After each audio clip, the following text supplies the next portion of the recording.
স্বাগত জানাচ্ছি radio the স্পাইয়ের দুপুর ২টার সংবাদে। সাথে আছি আমি আসমা। এখন শুনবেন আজকের প্রথম প্রতিবেদন। পথশিশু আশ্রয় কেন্দ্র পথশিশুদের মানবিক উন্নয়নের লক্ষ্যে একটি নতুন উদ্যোগ গ্রহণ করেছে, যার নাম পথশিশু স্বপ্নশালা। এই ক্যাম্পেইনের মাধ্যমে দেশের অবহেলিত শিশুদের মৌলিক চাহিদা পূরণ ও ভবিষ্যৎ গঠনে সহায়তা দেওয়া হবে। এটি একটি চলমান মানবিক কর্মসূচি, যেখানে শিশুরা পাবে ইসলামিক শিক্ষার সুযোগ, পুষ্টিকর খাবার, প্রাথমিক চিকিৎসা সেবা এবং স্নেহ ভালোবাসা ভিত্তিক বিকাশের পরিবেশ।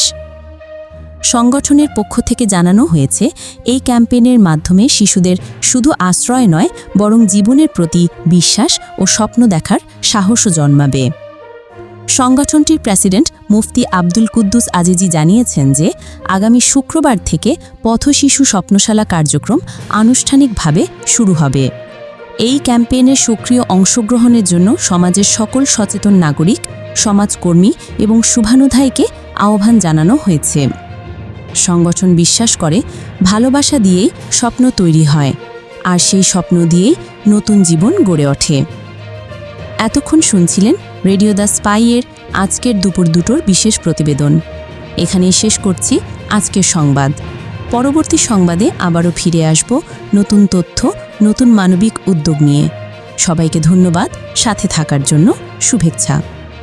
রেডিও দ্য স্পাইয়ে আপনাকে স্বাগত জানাই সবসময়।